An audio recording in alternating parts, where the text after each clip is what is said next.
Welcome to Dueling Sourcers. This is where we show that there is more than one way to source for talent.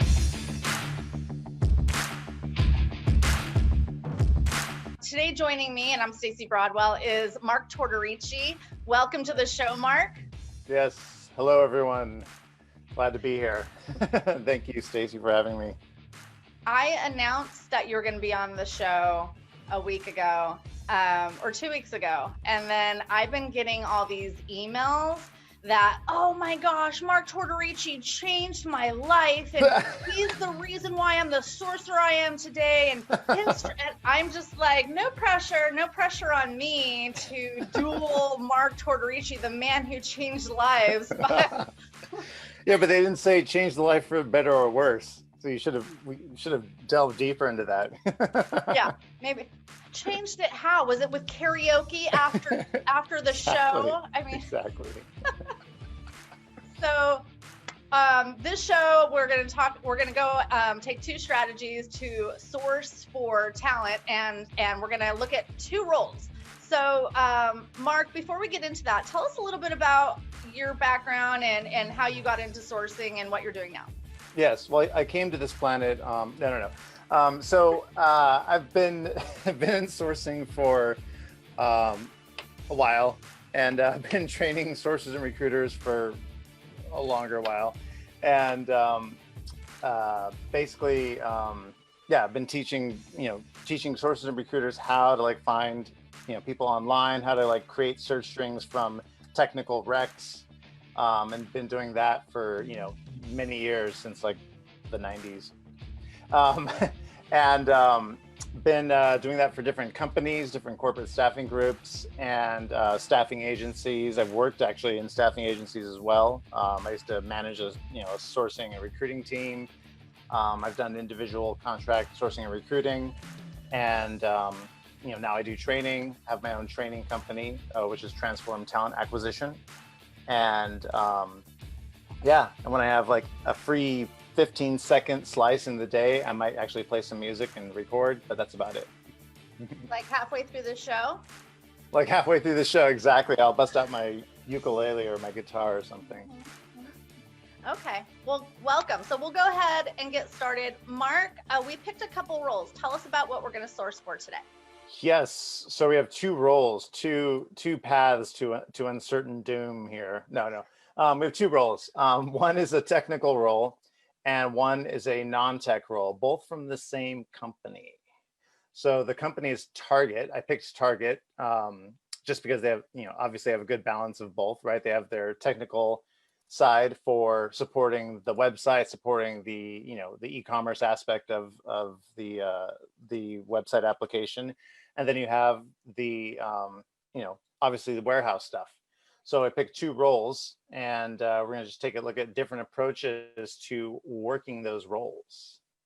Excellent. And we really wanted to focus on industries that were just thriving and hiring right now, but with a balance. And for those of you who are joining us in the chat, and I'm sure everybody knows how to use Zoom, but make sure when you're replying down there on the chat that you select all panelists and attendees, because it defaults, I think, just to all panelists, and only myself and Mark can see that. But if you do all panelists and attendees, obviously everybody can see that. And because I'm going to be also demonstrating ways to source for this talent, I'm not going to be able to be in the Facebook, but I see Brett Feig. Hi, Brett. Could you help us out and monitor the Facebook chat on my page? I would be ever so appreciative. And then you can also participate. Okay, so I am going to go ahead and kick us off.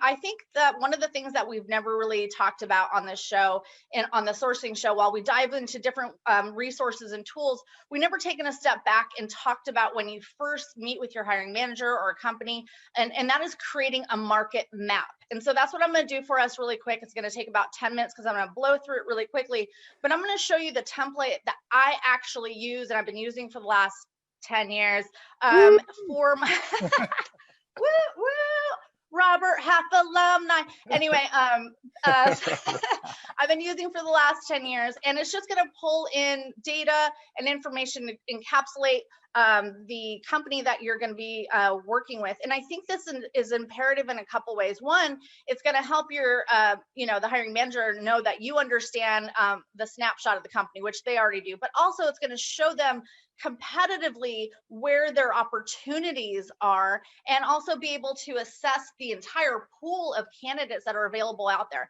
And while you can use MZ and you can use LinkedIn Talent Solutions for all these type of things, I'm going to show you how to do it for free on a quick basis. So I'm going to go ahead and share my screen.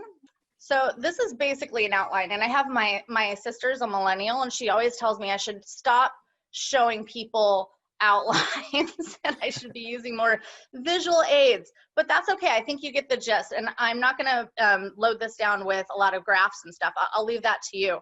Another time to use something like this is before your interview. And again, this only takes 10 minutes, but before your interview, develop this, bring it with you into the interview, and send it to the hiring manager after your interview with your thank you note and this attached. And then you can add little things in there and it'll just show them that you really understand their business.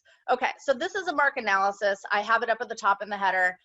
We're doing target.com. And of course, you could just go to the website. And the first part of the market analysis is just going to be what the company does. So I got target.com or Target, and it's an online retailer. You can obviously go to their LinkedIn profile or their website and just copy and paste something there. The second part is the financials. One of the sites I love is Crunchbase. I use Yahoo Finance, and I use Crunchbase.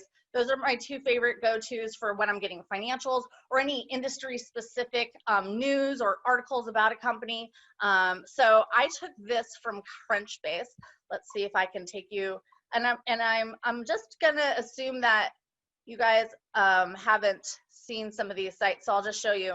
On Crunchbase, and they've come a long way, there's tons of data in here, but here's Target. They got the summary, and I just pulled the funding information from right here where it says funding. And something that I thought was really interesting, because they're a publicly held company, I wouldn't think that they had so much investment. They have an accelerator program in India, because they have a big presence there. And also one of their latest acquisitions was a company called Deliv in Palo Alto, I believe, on May 8th just this year, which is really interesting and kind of goes with everything that's going on right now, because it's a delivery company that for big retailers, and we'll probably get into that later when we're talking about the warehouse role. So this is where I find all this information and the summary. So let me go back to, and I just put that in the financials, as you can see right there. And then of course the trading symbol, the NASDAQ, I got that off of Yahoo Finance. And then you can see how the company is doing. And all this information was on there too. The website, I put the sector, the industry, when they were founded, how many employees. And the next section I have here is the open positions. And so I just copied and pasted those there, and that will give you a good reference when you're sitting down with your hiring manager and you're going over this to discuss the specifics of these roles. And then the next one I have down here is the key stakeholders. And again, this is our market analysis for target.com, the key stakeholders. And I generally put like the names and I link and I link their LinkedIn profiles, and I show an organizational chart. Okay, so there is this new company called Chartloop, which I am just foaming over. Have you heard of Chartloop, Mark? Yeah, they're pretty cool. Yeah, so I've stepped into organizations before where they didn't even have organizational charts for the jobs we were working on, or the company I was sitting. They're like, yeah, we've been meaning to like develop organization. It's like, you don't have organizational charts. So this company,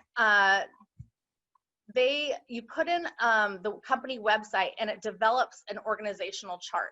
And my husband was talking to a company, and he's like, I wish I knew who that person's boss was. I was like, I'm going to create an organizational chart on Chartloop for you. So you can go to chartloop.com. See, so I did it for Target last night because it takes a moment to render. I love Chartloop. So I put that in there, and I actually print it out and I attach it. And then oftentimes you might find that some of the information has changed, but I think that hiring managers and customers, and even like when you're interviewing, they're super impressed with that. Okay, so I'm going to go back to my my market analysis. So we were at the open positions and the key stakeholders with our organizational chart. The next section is the top competitors. You can go on Yahoo Finance or on Crunchbase, Moz, and that'll have like, you know, the key competitors. You can do a Boolean search, right? You can do a Boolean search for top competitors and list them there. Yeah, probably the easiest thing to do is just literally go into Google and just type in list of competitors for XYZ and they'll give it everything to you. Yeah. Easiest thing to do is just Google it, right? If you go to Crunchbase, it will have these lists, and it has like these extensive lists that they've already built that are top retailers or top retailers in Michigan, or top companies in this, and you can pull those and you can go through those and use those as a source later. And then Moz.com, MOZ.com, that shows, this is your competitive advantage. So oftentimes you can go to a company's website and you put it in MOZ.com, and it'll show you all their inbound marketing strategies. So if you are looking for a software engineer, for instance, or an edge engineer or Kubernetes engineer, and you know that there is a company that markets specifically to those type of candidates, and so you can actually put their website in there and it'll show all their inbound marketing, their SEO, their top keywords. I use it for my competitors so I can see the keywords that they're using, and their backlinks. It shows you the backlinks, like so. And the backlinks are if they have articles on other websites and it links back to their website, it shows you where all those are. So nice. That just can give you some amazing, or top articles that they've written, or ways that people find their websites.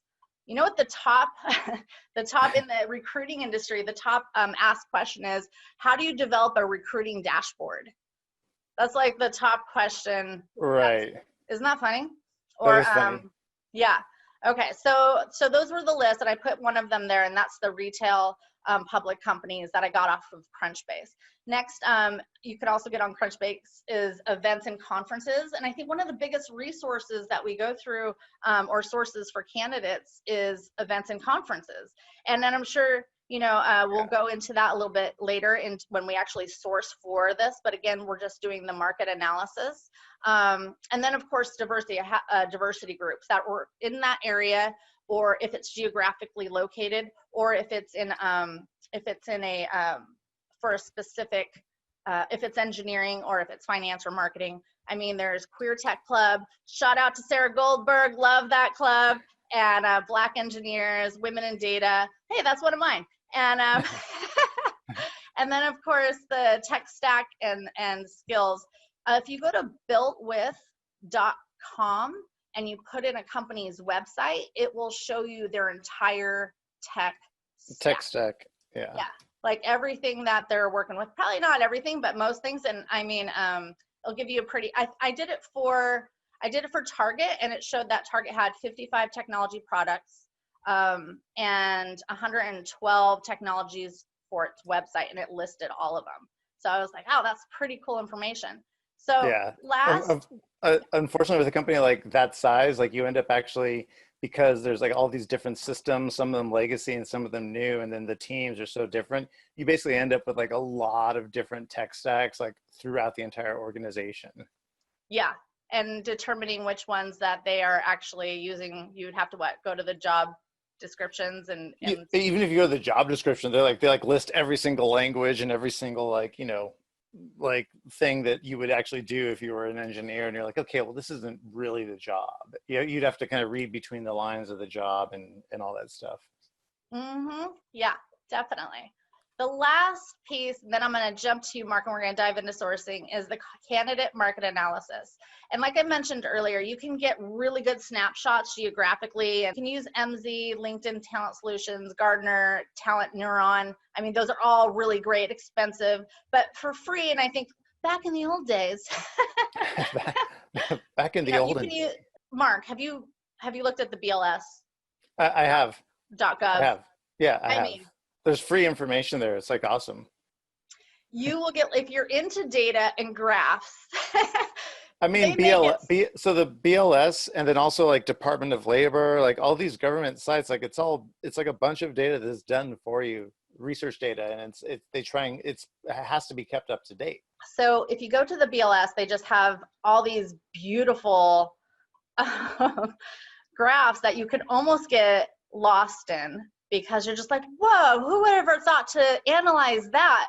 But you can look at employment projections, right? Like that's probably one of the things that we're gonna look at, employment projections for specific areas, and then also the number of companies that are in that specific industry. So for Target, I might look at the number of retailers that are in that. Now, why would I be interested in industry when, you know, you could, I'm interested in industry and geography first, because one, I mean, yes, we're all working from home and it's a remote workforce probably for the next year, but companies are still going to want eventually, probably next year, for people to come into the office. So we'll start geographically next to the company and then move out and then, you know, discover that. And then the second thing, industry, it is, and I have a graph for this, but it is known that if you hire somebody from within the industry, their ramp up time is going to be a lot less than their ramp up time if they were they had to learn the specific information and stuff, right? I mean, that just seems to make sense. But here's a BLS.gov. Here's all the really cool graphs. I mean, you can click through these graphs right here, and like 6 of the 10 fastest growing occupations. I mean, you're just like, whoa, I was looking at this last night and I was like, wait, what was I here for? Oh yeah, the employment projections. So we went on the BLS, we got the 4,000 companies in the industry who are located in California. And so you get a snapshot of the number of companies within there. That's the first thing that you can get from the BLS. And then the average employees, we're going to say it's 400, because I'm just going to make this simple for the ratios. So if we said the average number of employees in each of those companies was 400, and then the next part down here, the ratios. So there are industry ratios that you can get that are employee to programmer ratios, and I get asked for these all the time by hiring managers, especially in technology, and it's because they use them to justify their hiring for their next budgets and quarter. And I'm just like, oh, and I kind of caught on to it for a while, but it makes you kind of an additional resource, so it's great to have these. So and they're published by IBM. So a programmer ratio might be 1 programmer for 200 employees.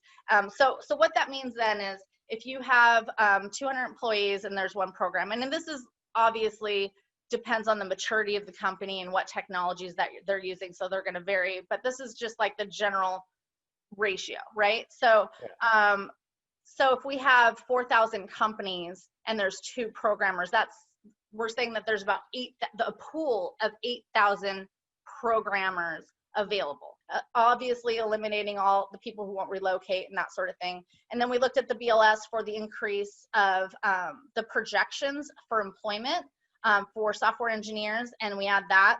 And then the rise, how it's going to grow, the amount of people who are entering. And then of course the job changes, turnover and growth, which is turnover is generally about 10%, and then growth in that area, how many people, graduates, are coming out of school with certifications and that sort of thing into that industry, about 5%. So that's like 15% new programmers in that area. Right. So that is a way to look at your market analysis. Bring that with you. It just makes you an incredible resource and gives you a starting point for any of your jobs. So Mark, let's dive into sourcing for these candidates. So I don't have like a huge market map here, but here let me just show you a little bit of something here. Let me share my screen here, and I'll talk about just these 2 roles that we were looking at. We picked 2 roles from Target, as it Target, yeah. Target. So can you see my screen okay? Yes. So the first one is this. So you guys didn't know, but you're actually working today. You're actually going to have to read a rec and understand it. So the title of this role is Senior Engineer, Edge Computing Platforms. Now, what does that mean? I should bring up the chat and have somebody tell me what this is. We need an engineer. Well, yeah, but what type of engineer? Somebody who works at Target. Somebody who works at Target? No, actually, not really. No, the e-commerce Target thing is actually not important for this. Okay. So when you're doing this, you're back-end engineer. Keep going. Let's take it from somebody else. Not really back-end engineer. Infra. Okay, infrastructure. That's closer. I'll take that. What else? All the answers are going to come from Noah. Ooh, SRE. Okay, so now we're getting someplace. So SRE, infrastructure. So now you're getting closer. Now, to do this role, you have to understand like what these terms are. So before you start sourcing, like you can't just say, okay, well, I'm just going to come into this thing and I'm just going to start grabbing things. I'm going to start grabbing this, like this title. I'm going to say senior engineer. I'm going to say engineer edge computing, and I'm going to source that as my job title. Because if you do that, then you're going to be very sad when you find out that that's not really like a title. Like if I come over here and say engineer edge computing, I'm like 167 people in the whole world. I'm like, no, why, God? So you're not going to do that. You're going to actually understand the role and understand the stuff behind it. So when you look at this role, you'll realize that it could be broken down because they do throw in a bunch of stuff in here. You realize that this can be broken down by technology. So you have to ask the questions and you have to do the research, but it's probably a good idea to research what virtualization means for containers and what Docker is before you start just plugging in keywords and buzzwording your search to death. Because that's what every junior recruiter and recruiter who doesn't understand what they're searching for does. So once you understand that one method of virtualization is instead of to utilize the physical machine and just load one OS on it and one application, you can use a machine and then load up what we call these containers, which are virtualized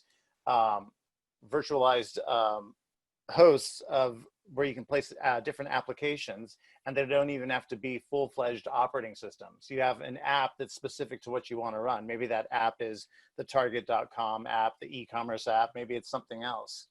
But then you have just enough of what the operating system components to get the job done. In other words, like bin, libraries, file system, just enough of that structure so that you can run just that app. We don't care about running other stuff within these containers. We just care about running that one specific app. And then the way that you deploy and manage all of these containers, because you can load dozens of them on these systems if you do it right, is by use of a program called Docker. So yes, you do have to understand how to use Docker and container deployment software. You also have to understand the containers that you're working on. So yeah, you probably do have to have some sort of software development experience because you're probably doing something with the code here. Yes, you probably do have to understand the operating system that you're on so that you can virtualize on top of that operating system and also the hardware. So that kind of gives you an idea. But once you kind of have that idea of what you're looking at, you can then break down that job description into something a lot simpler, where you look at it and you're saying, okay, I need Kubernetes deployment. I need distributed software deployment. I need Linux experience. I need continuous integration, continuous deployment, which you can do with many different tools. And then of course, virtualization. Now they do list the virtualization tools they want you to use. Docker is obviously for deploying containers, but also KVM is a virtual machine platform. Zen is another virtual machine platform. So you can take each of these and turn them into a string, like so. Now, this is only one way of doing it. I mean, this is probably a little bit too verbose for a string, but I'm just using this for teaching purposes. But for the developer titles, I could have put software engineer, developer, or programmer, but I could also put verbs. I could put the action words that describe what a person's going to say when they say, I developed blah, blah, blah software for this containerization project, or I was a developer for this, or whatever that is. So you're kind of using a little bit of natural language there. And when you do that, you then can, yes, you can do VMware a bunch of different ways, yes. You put that into a string, and then your string becomes like something that you can start to work with, like a base string, and you can start to add in maybe an analysis. Just this is what I was talking about. Market analysis. You can see, okay, what's just basically available in the area. And I think this was like Minneapolis, St. Paul area. Once you figure this out, you can then start messing with the string and see what comes up. See if the titles are right for what you're looking for, developers, DevOps engineer. I mean, you're really looking for people who are doing the action of developing software, because that is in the rec. The titles are actually kind of meaningless, because as long as the string is correct, you're going to get people who are right, whether they're a site reliability engineer, whether they're a virtualization engineer, whether a DevOps engineer, they're all going to have the stuff because they're working with that stack. Application system engineer. It's like the titles then become meaningless, and it's more important to what the candidates do. And so that gives you an idea of what's out there. You can then change this around somehow, because I mean, when you look at the string, this string could be, string could be changed, right? The virtualization piece could be changed a bunch of different ways. You could change the deployment keywords in a bunch of different ways. You could change the development keywords in a bunch of different ways. So each time you do that, you can then change how this set of result looks just for this one site, LinkedIn. And this is not even the only site that we would use, right? We could use many other sites, right? Does that make sense, everyone? Yeah. Yeah. So you could easily do that. You can easily also just search other websites. You can search on Twitter. You can search on Facebook. You can even search on GitHub if you're going to search for that. Now, I wouldn't put a string like this into GitHub, because that's a terrible idea. So we would not do that. Instead, for GitHub, what would you do if you were going to try and search for somebody who had this experience on GitHub?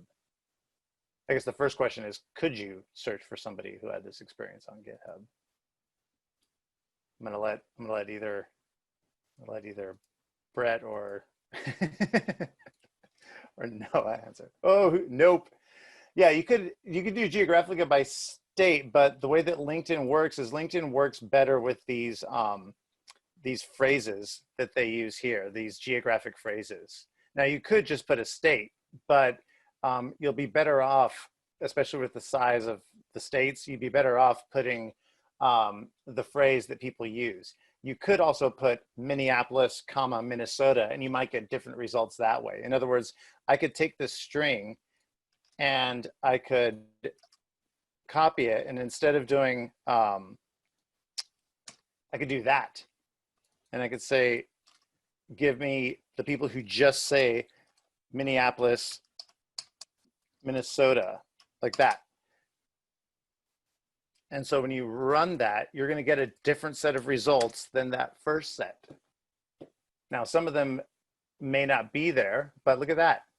This person would not have come up in our previous search. I mean, it's only a few extra results, but because you're putting that specific city, all of a sudden you're getting some people that would not have shown up had you just been using this first string. So you can do cities and states, and you will get slightly different people, as you can see. I have a question for you, Mark. I thought that GitHub was more for software development engineers versus infrastructure.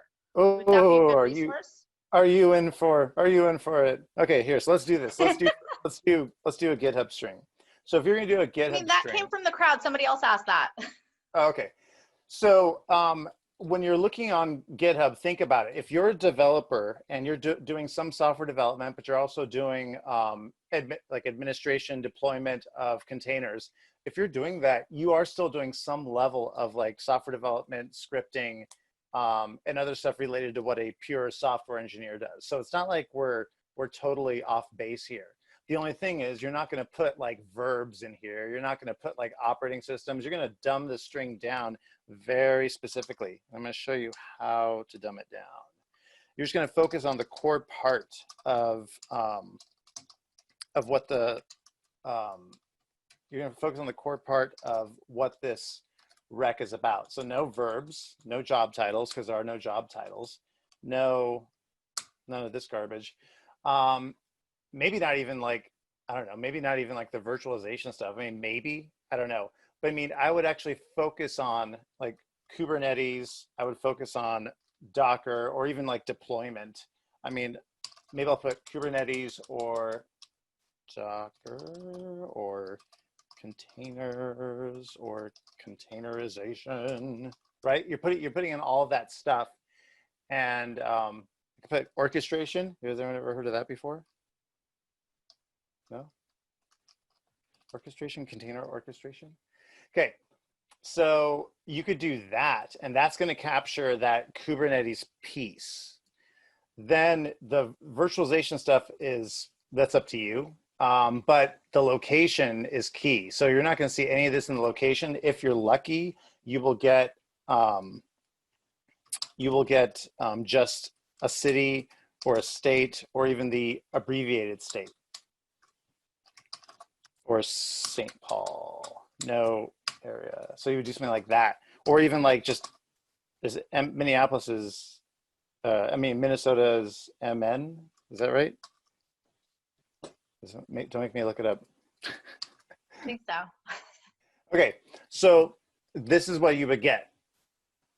Now I think the virtualization piece, I think this is overkill.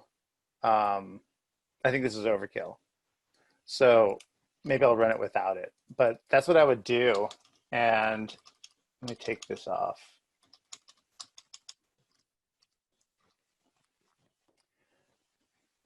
Okay. Now this is what I want, because this is people who are talking about ways to create container images or Docker images and get them deployed. They're doing the stuff. And then, of course, the location, you have to make sure that they're in the right location. So they have to have Minneapolis or Minnesota or whatever the keywords are. The thing you need to remember about location in GitHub is the fact that they don't put location all the time. So see this? A lot of people don't put this in there. Some people do, and that's great and nice and stuff, but other people do not.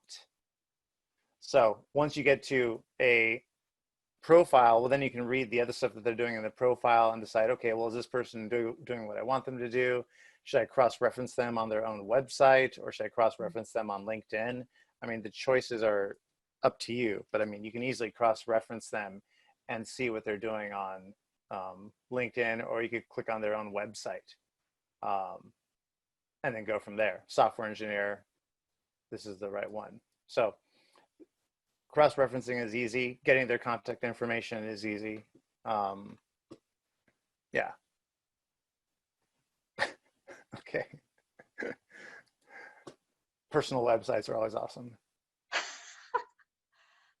Who is this guy? Yeah. Who am I? Okay. Anyways, but that's how I would one way to look at it. So you could do it on Facebook. You could do it on LinkedIn. Tons of different ways you can do it. You could also, I mean, there's user groups, there's open internet Apache lists that you can use to get people who are doing this as well. But I guess the point is it can be done with lots of sites. So yeah, that's just one way. I don't know. What do you got, Stacey? I was going to ask, and you know what I like doing? I will do my Boolean strings, but oftentimes like you mentioned orchestrating. I had never even thought of the orchestration. Oh, container orchestration. Yeah, I never would have put orchestration in there. And so and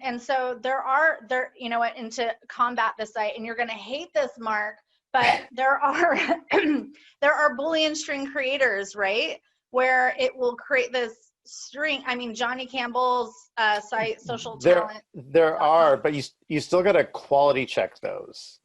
Because if you take them face value, then they'll put in stuff that may give you more people, but they're not necessarily right. So They'll give you everything, right? Well, it might do Kubernetes or virtualization, and you're like, okay, well, do I really want that, or do I really not want that? So it's like you gotta quality check it, and the best way to do that is for you just to do the work and come over here and just read about what a Kubernetes container is, and read about what that is, what that entails. It's an open source container orchestration system for automating deployment of applications, originally designed by Google. It's like all of what you need is pretty much like there.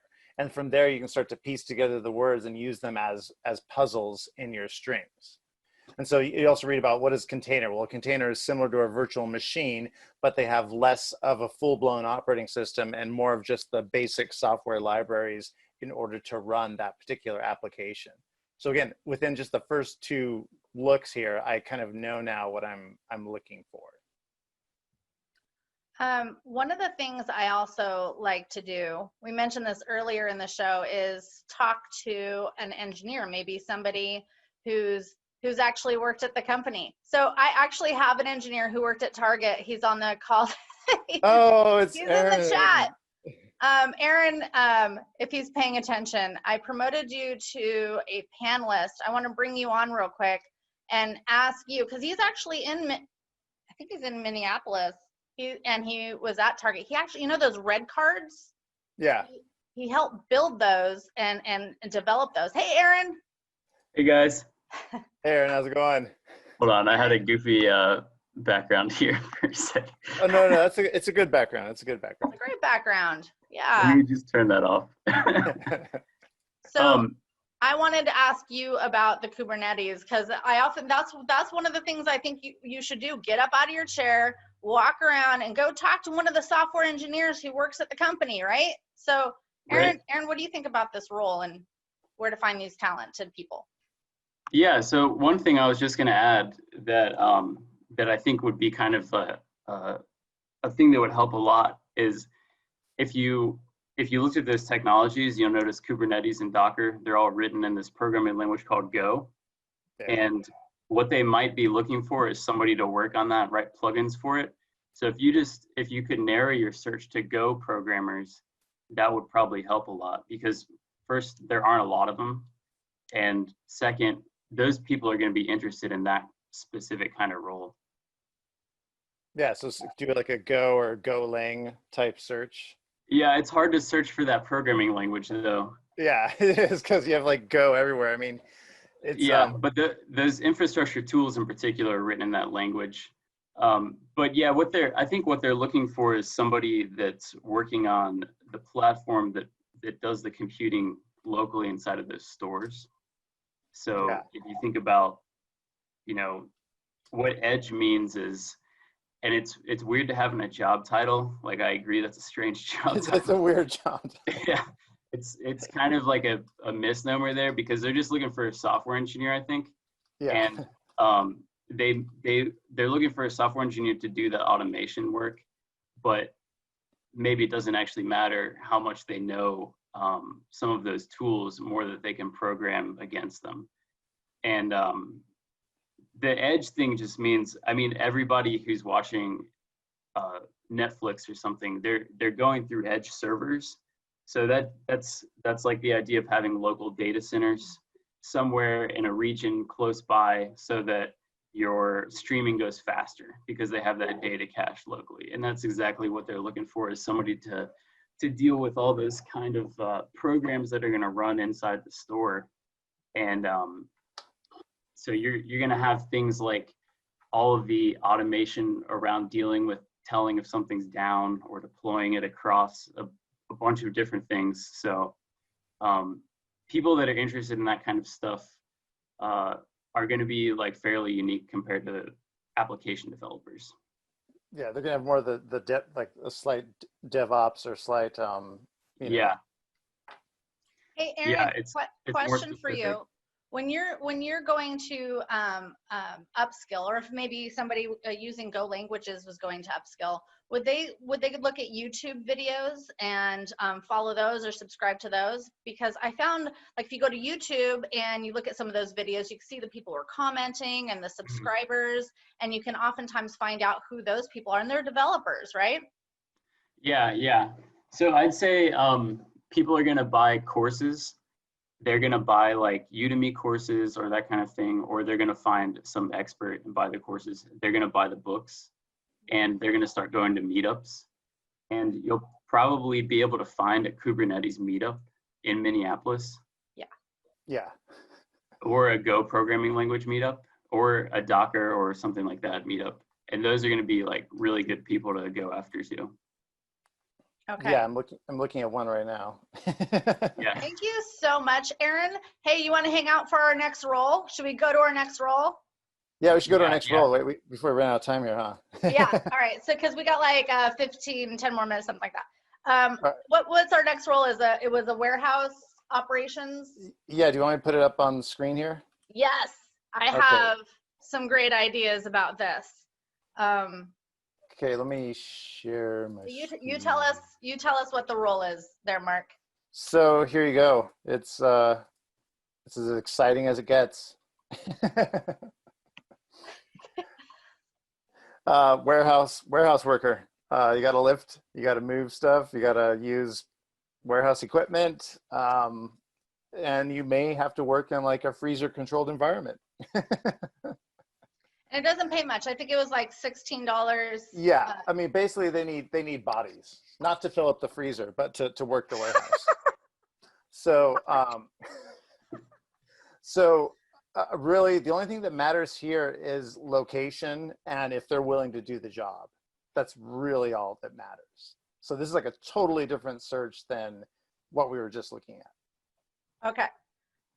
This is my idea on this. I mean, because it's seasonal and it's lifting and moving and it requires to operating equipment, there are lots of out of work seasonal ski resorts right now. I mean, because it's summertime and ski resorts, we don't even know if they're going to be up and running again. So there's a lot of people who work at the ski resorts who work with equipment.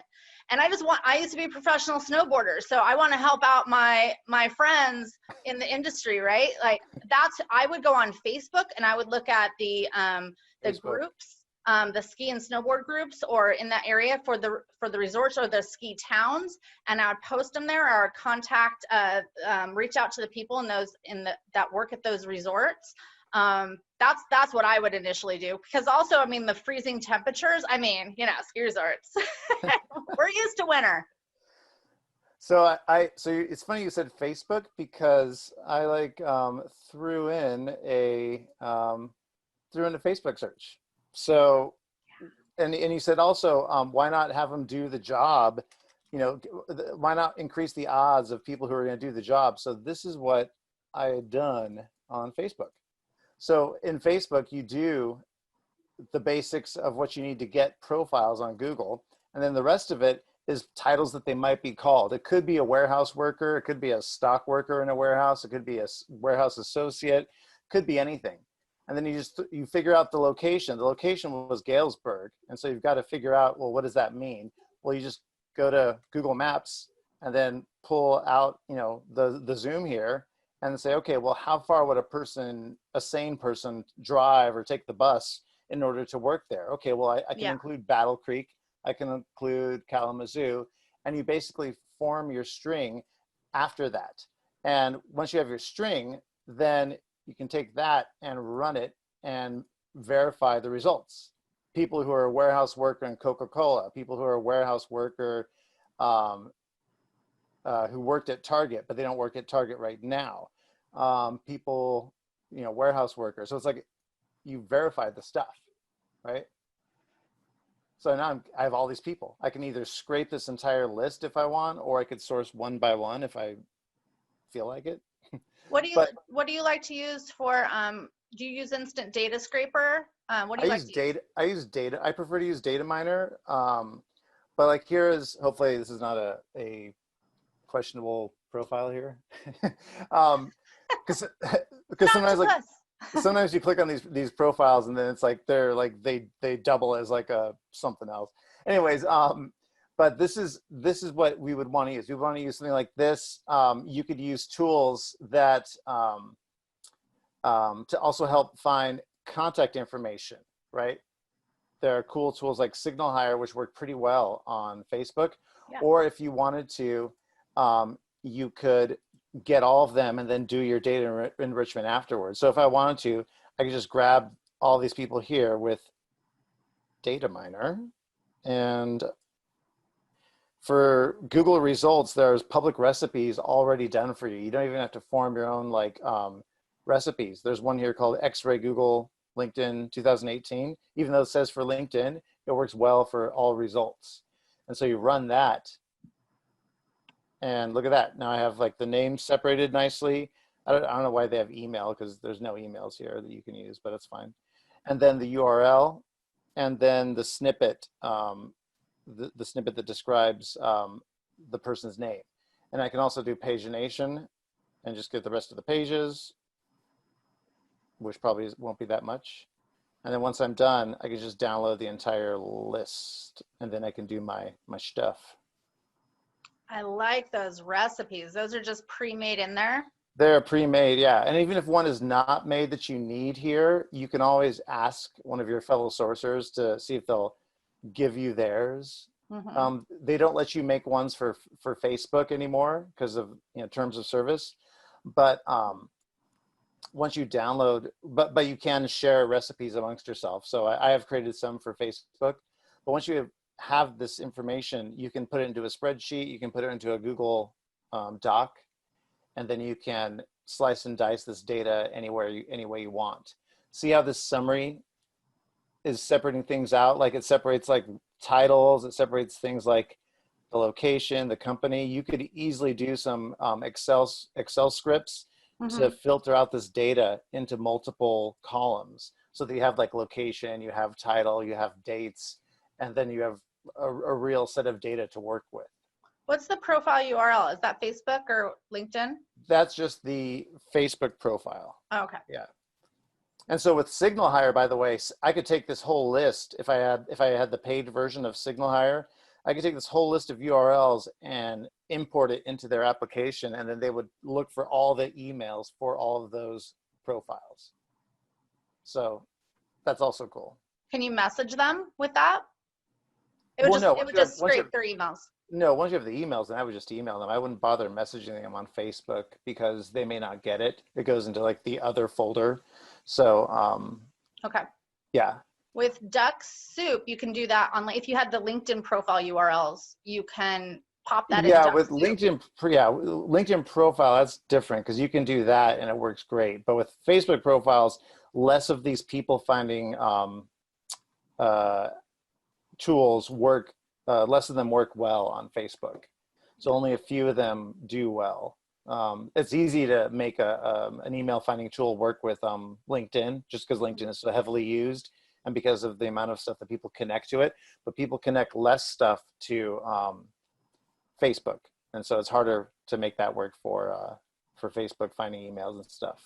I have found that, again, like I said, Signal Hire does a pretty good job of revealing contacts for individuals. So they seem to have a pretty good database for Facebook.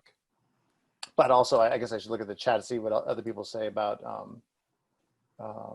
Facebook.